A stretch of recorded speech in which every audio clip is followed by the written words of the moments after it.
Récemment, la robotique humanoïde a suivi deux trajectoires distinctes en parallèle. La Chine progresse si vite que cela paraît presque irréel. Mindon transforme le Unitree Ji-hoon en un véritable travailleur capable de naviguer dans les maisons comme s'il y vivait réellement. Unitree lance un G1D à roues conçu pour une vitesse industrielle ininterrompue. Ubitech expédie des centaines de Walker S2 marquant le premier déploiement massif réel de l'industrie. Au milieu de ces avancées, la Russie a présenté son premier humanoïde intelligence artificielle sur scène, mais le robot s'est effondré devant tous. Ajoutez à cela le chaos causé par Brett Hadcock, dénonçant de faux robots, prédisant la faillite d'Agility Robotics et lançant une querelle sur X. C'est l'une des semaines les plus explosives pour ce secteur cette année. Alors parlons-en. Très bien, tout commence en gros avec Mindon et le Unitree Ji-hoon. Ce robot a toujours été une plateforme solide, avec 23 degrés de liberté, caméra de profondeur, télédétection par laser 3D, contrôle hybride, force pour la position et une structure adaptée au mouvement dynamique. Les gens savaient en fait déjà qu'ils pouvaient exécuter des démonstrations stables en table de ventre. Et les médecins, mais ça stable en laboratoire. Le choc est venu de la façon dont Mindon a décidé de l'entraîner. Plutôt que les mouvements répétitifs que les humanoïdes font souvent devant les caméras. Il lâche le Ji-hoon dans ce qui ressemble à une maison entièrement fonctionnelle. Il le laisse gérer toute une chaîne de tâches sans changer de scène toutes les 5 secondes. Vous le voyez s'approcher d'une fenêtre, aligner les mains et ouvrir les rideaux d'un geste fluide, sans aucun aspect de bras robotique. Ensuite, il passe à l'inspection des plantes, ajuste sa prise pour ne pas écraser les feuilles et les arrose sans rien renverser. Ensuite, le Ji-hoon effectue des tâches bureautiques, transportant de petits colis avec précision et planifiant chaque pas pour maintenir son équilibre. La partie textile est sans doute la plus impressionnante, car les humanoïdes ont toujours eu du mal avec les matériaux souples. Ici, le Ji-hoon retire les draps, les secoue, les étale et se déplace autour des meubles dans un même mouvement. Aucune raideur, pointe de couple ou hésitation. Même lorsqu'il interagit avec des enfants lors de la démonstration, les mouvements restent dans des limites prévisibles, ce qui laisse penser à une couche de contrôle axée sur la sécurité, spécialement conçue pour des interactions douces. Mindon n'a pas encore publié de description technique complète de leur processus d'entraînement. Mais d'après la configuration des capteurs et les transitions fluides entre les tâches, il semble qu'ils aient démisé fortement sur la généralisation à l'environnement plutôt que sur la mémorisation de tours uniques. Cette approche est logique, car une maison est imprévisible et un robot qui hésite à chaque variation devient inutilisable. Mindon présente ici l'un des exemples les plus convaincants d'un humanoïde évoluant dans un espace réel sans rompre l'illusion de sa légitimité. Ce moment entier pousse également la conversation vers les défis du monde réel qui déterminent si les humanoïdes seront réellement utilisés à grande échelle. La batterie doit tenir une session entière et rester fiable après de nombreuses utilisations. Le robot doit être sûr près des enfants ou des personnes âgées. Les cycles de maintenance doivent rester abordables, et le prix doit se situer dans une fourchette que des foyers ordinaires ou de petites entreprises peuvent justifier. La démonstration de Mindon n'apporte pas toutes les réponses, mais montre une voie où les promesses correspondent enfin aux besoins réels des consommateurs, plutôt qu'aux arguments publicitaires des entreprises. Pendant que tout cela devenait viral, Unitree a publié une annonce d'un tout autre genre. Le G1D, leur premier humanoïde à roues conçu pour des tâches rapides et répétitives. Cette machine convient aux zones industrielles, entrepôts, services et espaces de vente. Les entreprises cherchent un robot pouvant fonctionner en continu sans les contraintes de la marche bipède. La version standard est fixe, la version phare se déplace sur roues grâce à une transmission différentielle. Cette version mobile atteint 15 mètres par seconde, soit environ 5 pieds par seconde, ce qui lui permet de suivre les flux logistiques réels. Les deux versions mesurent entre 495 et 66 pouces de haut et pèsent jusqu'à 80 kg, soit environ 176 livres. La version standard a 17 degrés de liberté, la version mobile Dix9 sans les effecteurs.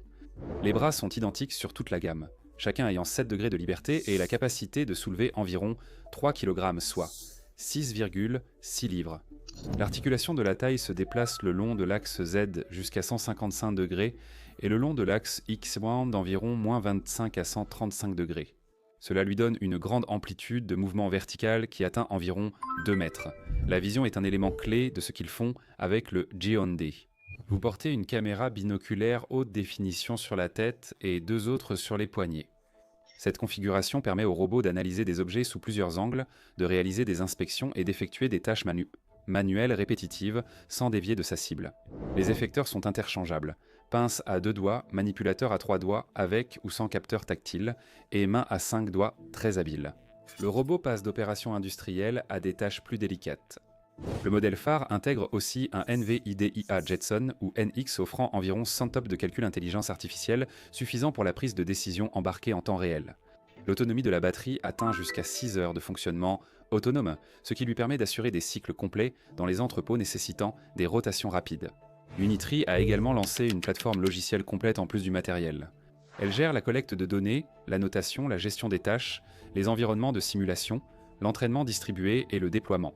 Les modèles entraînés s'exportent dans le robot sans intégration supplémentaire.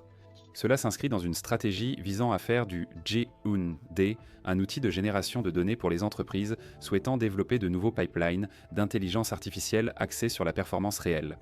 Alors que la Chine montrait des démonstrations maîtrisées et des déploiements industriels, la Russie projetait l'effet contraire. Lors de sa présentation officielle à Moscou, leur premier robot humanoïde à intelligence artificielle, Idol, est tombé au sol. L'événement a eu lieu le 10 novembre guidé sur scène au son de Rocky. Le robot a perdu l'équilibre, est tombé et a laissé des morceaux au sol. Après la chute, le personnel l'a vite couvert derrière un écran et traîné hors de la scène. La vidéo de la scène s'est diffusée sur les forums technologiques russes et réseaux sociaux, faisant de la présentation un spectacle pour de mauvaises raisons.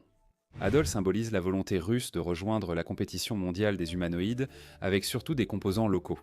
Les développeurs assurent qu'il reproduit le mouvement, la manipulation d'objets et une interaction humaine via une intelligence artificielle incarnée. Selon l'entreprise, la chute a été causée par des problèmes de calibration et le robot est encore en phase de test. La machine utilise une 48 volts, offrant jusqu'à 6 heures d'autonomie. Actuellement, 77% de ses composants sont russes, avec un objectif de 93%. Ils ont également mis en avant ses 19 servomoteurs et la capacité d'afficher plus d'une douzaine d'émotions de base, ainsi que des centaines de micro-expressions, le tout soutenu par une peau en silicone, conçue pour imiter les mouvements du visage humain. Lors de la présentation, le président-directeur général Vladimir Vitoukhin a déclaré que le robot peut sourire, réfléchir et avoir l'air surpris, comme une personne. Après la chute, les critiques ont surtout pointé son instabilité et le choix de présenter une œuvre inachevée en public. Après cet épisode chaotique en Russie, la Chine a franchi une nouvelle étape avec UBTech. L'entreprise a confirmé l'envoi de centaines de robots humanoïdes Walker S2 à des sites industriels réels. C'est l'un des premiers moments où le déploiement massif d'humanoïdes semble réel, plus seulement marketing. UBTech a annoncé une hausse de production mi-novembre et la livraison du premier lot à leurs partenaires. Cette année, la demande a atteint environ 113 millions de dollars.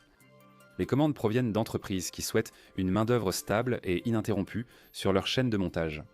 Parmi les principaux contrats figure une commande d'environ 353 millions de dollars passée par une grande entreprise chinoise en septembre. Un accord de 2245 millions de dollars au Sichuan, un projet de 178 millions au Guangxi et plus de 141 millions de Miato au Hubei. UBTech prévoit d'expédier environ 500 robots marcheurs d'ici la fin décembre et affirme être dans les délais. Les constructeurs automobiles semblent être les principaux moteurs de cette hausse. BYD, GLI Auto, Val Volkswagen, Dongfeng, Liuzhou Motor et même Foxconn ajoutent quant à ces robots pour soutenir la logistique et assurer des opérations ininterrompues. Les premiers tests révèlent quand de bonnes performances dans les usines et entrepôts. Le principal atout du Walker S2 est son système d'échange de batterie. Le robot peut retirer et remplacer sa propre batterie en quelques minutes, sans aucune aide humaine. Cette amélioration réduit presque tous les temps d'arrêt, rendant le robot beaucoup plus pratique pour de longues périodes industrielles. Le Walker S2 est grand, robuste et conçu pour manipuler des objets lourds avec un contrôle précis des doigts. UBTech affirme que les humanoïdes représentent désormais environ 30% de leurs ventes, contre 10% l'année dernière. Pour eux, cela prouve que la demande répond à de vrais besoins, comme le confirment les résultats lianta financiers. Au premier semestre 2025, UBTech a généré 877 millions de dollars de chiffre d'affaires, en hausse de 275% sur un an. Le bénéfice brut a atteint 306 millions de dollars, plus 173%, et les pertes ont diminué d'environ 621 millions. Leur action a bondi de plus de 150% cette année, atteignant 133 $ hongkongais. Les analystes de Citi et JP Morgan recommandent Northam toujours d'acheter l'action, prévoyant qu'elle dépasse 170 $ hongkongais. UBTech a été la première entreprise de robotique à être cotée à la bourse de Hong Kong en 2023 et l'élan récent suggère qu'elle renforce sa position de leader. Même avec ce déploiement à grande échelle, une vague de scepticisme a déferlé sur la scène. Quand Brett Hadcock, président directeur général de Figure, a réagi à une vidéo montrant UBTech livrer des centaines de robots. Il a laissé entendre que certains des robots semblaient ensemble faux, soulignant des incohérences et soulevant des questions sur le fait que ces unités fonctionnaient réellement ou n'étaient que mises en scène.